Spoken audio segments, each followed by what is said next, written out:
There is a quiet, unspoken agreement between the living and the dead. When the earth is closed over a grave, it is meant to stay closed. We walk over the buried history of the world every single day, assuming that the soil is a final resting place, a permanent archive of human existence. But history is rarely allowed to rest in peace. History is a commodity. And in the late 19th century, the American government decided that the earth contained too many secrets. They decided that the dead could not be trusted to keep their own stories.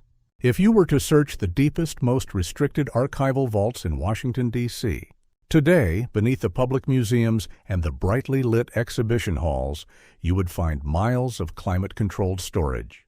Down there, in the quiet dark, are thousands of pine crates and leather-bound ledgers. Among these are the field notes from the year 1882. It was a year of unprecedented authorized desecration. Over the course of a massive federal operation, agents of the state systematically opened 900 ancient graves across the American continent. They extracted the bones. They measured them. They wrote detailed morphological reports in the field. And then, when those reports reached the Capitol, the true data was quietly, permanently locked away. The story of the 1882 grave harvest is one of the most chilling, successfully buried operations in the history of modern archaeology. It is a story about the absolute power of the written record and how an institution can erase an entire chapter of the human past simply by classifying the paperwork. To understand why a government would fund a massive expedition specifically to dig up the dead, we have to understand the terrifying mystery that haunted the American frontier in the 18th and 19th centuries.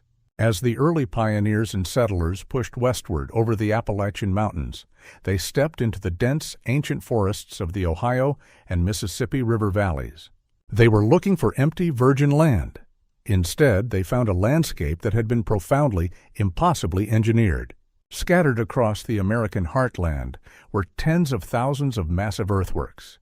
There were perfect geometric squares spanning dozens of acres. There were octagons, circles, and towering conical mounds that rose 50, sometimes 80 feet into the air. In Ohio, there was a mound shaped like a massive serpent, uncoiling for over 1,000 feet along a ridge.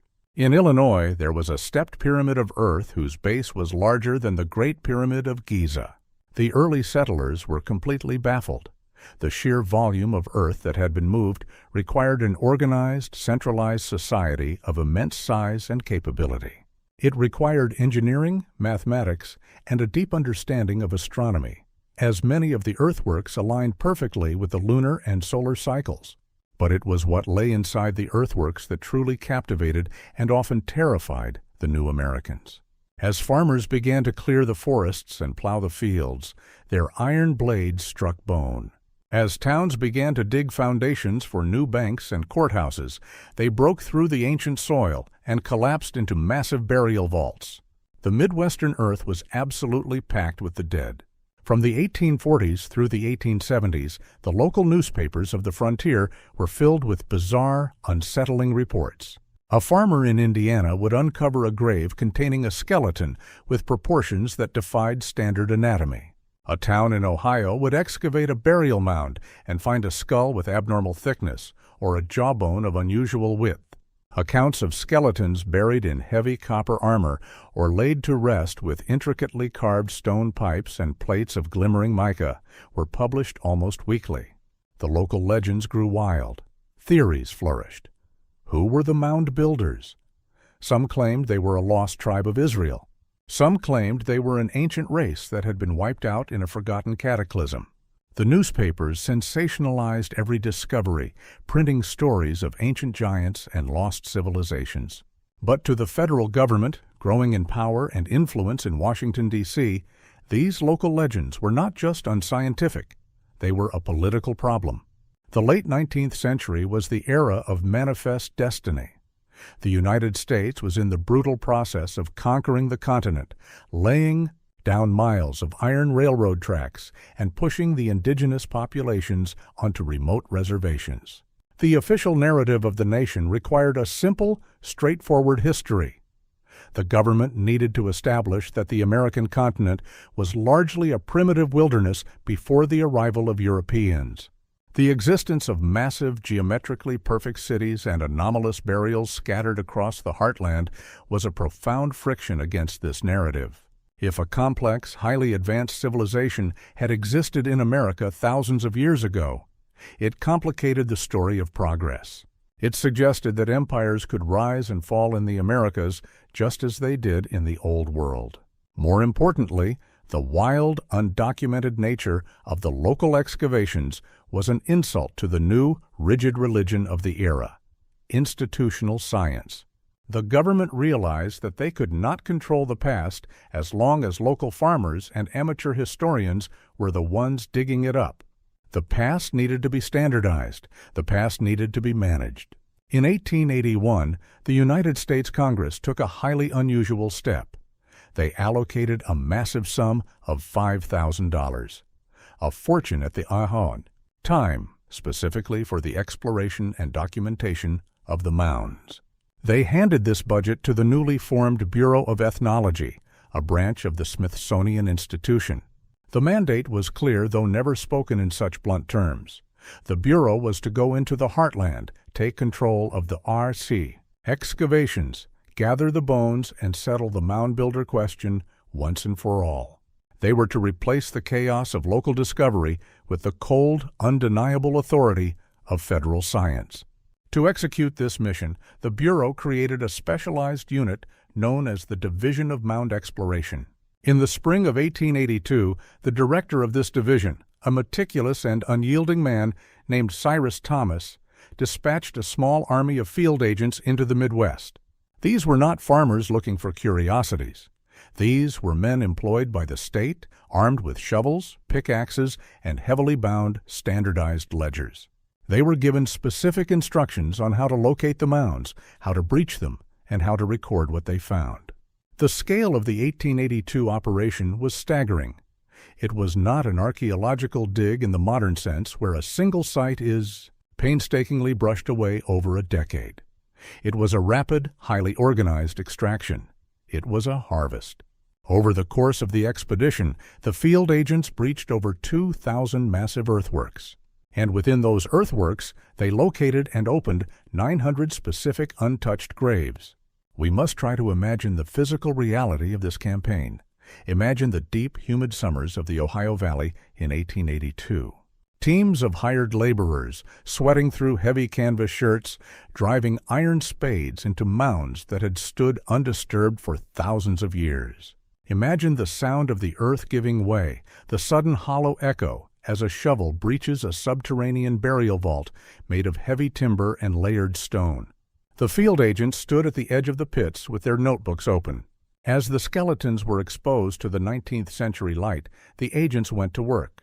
This is the exact point where the official history and the shadows of the archives begin to diverge. According to the protocols of the Division of Mound Exploration, the field agents were required to take exact morphological measurements of the remains before they were moved. Bone is fragile, especially bone that has rested in damp soil for millennia. The agents knew that the skeletons might crumble during transport. Therefore, the initial field notes, the primary bone reports, were the most crucial, accurate pieces of data in the entire operation. The agents climbed down into the graves. They carried brass calipers and measuring tapes. They measured the length of the femurs. They measured the circumference of the craniums. They noted the condition of the teeth, the thickness of the brow ridges, and any pathological anomalies in the skeletal structure. They drew detailed pencil sketches of the remains exactly as they lay in the dirt, surrounded by their copper artifacts and stone altars. For 900 graves, these detailed morphological reports were written down in the heavy, leather-bound field journals. And then the physical extraction began. The bones were carefully lifted from the earth. They were wrapped in heavy paper or packed in sawdust. They were placed into custom-built pine crates. The crates were nailed shut, stamped with the official seal of the government institution, and loaded onto horse-drawn wagons. The wagons rolled through the small Midwestern towns, carrying the silent cargo to the nearest railway depots. From there, the crates were stacked into the dark, sweltering freight cars of the steam trains.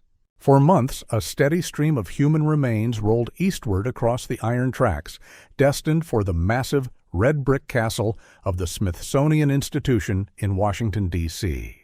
When the trains arrived in the capital, the crates were unloaded and taken down into the basement receiving rooms. The sheer volume of material was overwhelming. Over 40,000 artifacts and thousands of individual human skeletons were cataloged into the national collection. But it was during this transition, from the open fields of the Midwest to the closed doors of the Federal Archive, that the specific, detailed truth of the 900 graves began to vanish. The field agents returned to Washington and handed over their leather-bound journals. These journals contained the raw, unfiltered data of the American Earth. They contained the exact measurements, the strange proportions, and the undeniable anomalies that the agents had witnessed with their own eyes. But the final official publication of the Division of Mound Exploration was not written by the men who dug the graves. It was written by the bureaucrats who managed the institution. For over a decade, Cyrus Thomas and his staff worked on the final report. When the massive 700-page document was finally published in 1894, it became the undisputed foundational text of American archaeology. It succeeded perfectly in its political goal. It completely destroyed the wild theories of the local newspapers. It established a dry, rigid, and entirely unremarkable timeline for the continent. But if you read the 1894 report carefully, as modern independent researchers sometimes do, you will notice a terrifying editorial absence. The specific morphological data, the actual bone reports from the 1882 field journals, are missing. The published report goes into agonizing, monotonous detail about the types of dirt found in the mounds. It describes the fragments of pottery with mathematical precision. It catalogs the stone pipes and the copper bracelets. But when it comes to the human beings buried inside the 900 graves, the language suddenly becomes vague. The specific caliper measurements of the femurs and the craniums are omitted. The anomalous structural notes are entirely absent. The skeletons are described merely as typical, decayed, or unremarkable. The vibrant, complex, and potentially disruptive biological data recorded in the field had been scrubbed clean. The friction had been eliminated. What happened to the original field journals? What happened to the brass caliper measurements taken in the pits of Ohio and Illinois? They were classified as internal working documents. They were separated from the public artifacts, filed into the deep archival system, and effectively locked away. The government had funded the opening of the graves, but they had decided that the public was only entitled to see the sanitized summary, not the raw evidence. The implications of this bureaucratic sleight of hand are profound. By locking away the primary field reports, the institution seized a monopoly on historical truth. If a local historian or an independent anatomist wanted to verify the government's claims, they could not. The physical bones were locked in the federal vaults in Washington, inaccessible to the public. And the written records of how those bones actually looked in the ground were buried in a different set of vaults. It was a perfect closed loop of authorized history. The government became the sole arbiter of what the past looked like. Why would an institution go to such lengths to obscure the specific biological data of 900 ancient graves? The official explanation is always a matter of administrative routine. We are told that field notes are inherently messy, that they contain errors, and that the published report simply streamlined the data for the sake of scientific clarity. We are told that there was no grand conspiracy, just the slow, grinding machinery of a developing science trying to organize a chaotic frontier. But history is rarely that innocent. The men who ran these institutions in the 1880s were deeply invested in a specific worldview.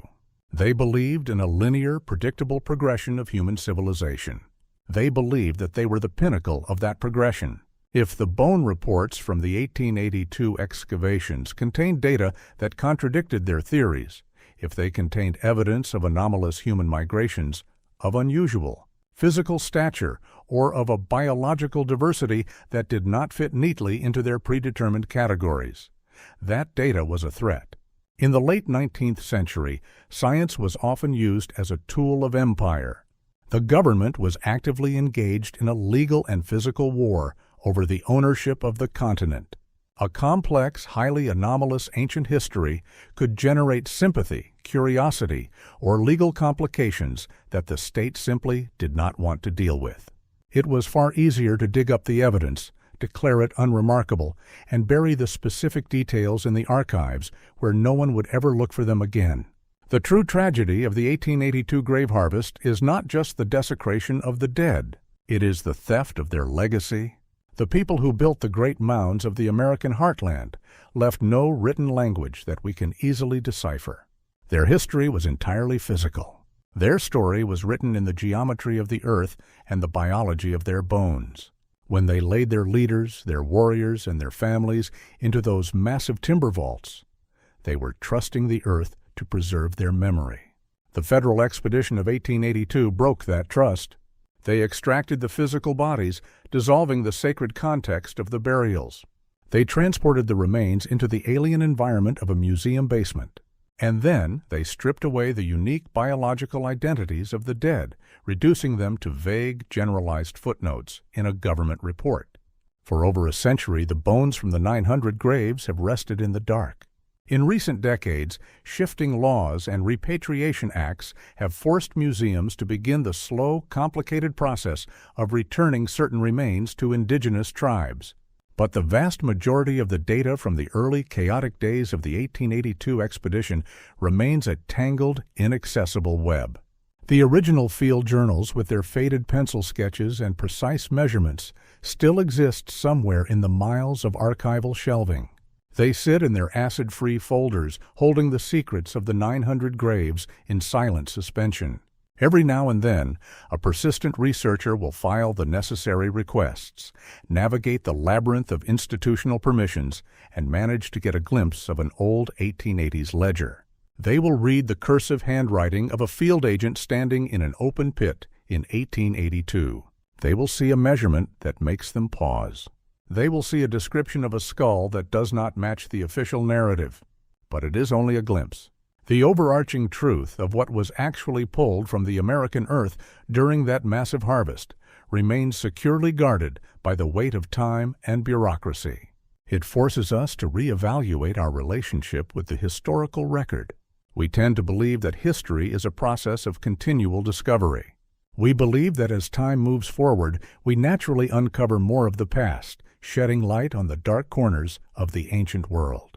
But the story of the locked bone reports proves that history is not always a process of discovery. Sometimes history is a process of deliberate, calculated management. It proves that an institution with enough power and funding can literally dig up the past, look it in the eye, and decide that it is simply too complicated to exist on the public record. When you stand in a modern museum and look at a clean, well-lit display of ancient artifacts, you are only seeing the end of a very long, highly curated pipeline. You are seeing the version of the past that the institution has decided is safe for consumption. You're not seeing the dirt. You are not seeing the friction. And you are certainly not seeing the original field notes that might contradict the neat, printed placard on the wall. The earth beneath our feet is a massive, chaotic archive. It holds the evidence of forgotten cataclysms, lost civilizations, and human variations that we can barely comprehend. The government expeditions of the 19th century understood this. They understood the power of the soil. And they understood that to control the future of the nation, they had to control what came out of the ground. By opening the 900 graves in 1882, they extracted the raw data of the continent. By locking the bone reports away, they ensured that they would be the only ones to ever truly read it. It leaves us with a lingering, unsettling question about the nature of the reality we accept today. We trust the textbooks. We trust the official timelines. We assume that the authorities who compiled our history did so with absolute transparency and a pure dedication to the truth. But what happens when the truth is physically removed from the earth and hidden behind a classified door? What happens when the only evidence that could prove the existence of an entirely different human story is sitting in a pine crate, slowly turning to dust in a basement that we are not allowed to enter? Maybe it was nothing. Maybe the locking away of the bone reports in 1882 was simply a matter of poor archiving, a consequence of an era that lacked modern organizational standards. Maybe it was simply a series of accidents, a slow fading of primary documents into the dark corners of an underfunded museum basement. Or maybe the people who lived through it saw something we no longer recognize. Maybe the field agents standing in those open graves, holding their calipers and measuring the bones of the ancient dead, realized that the true history of the world was far darker, far stranger, and far more complex than the new empire could ever allow.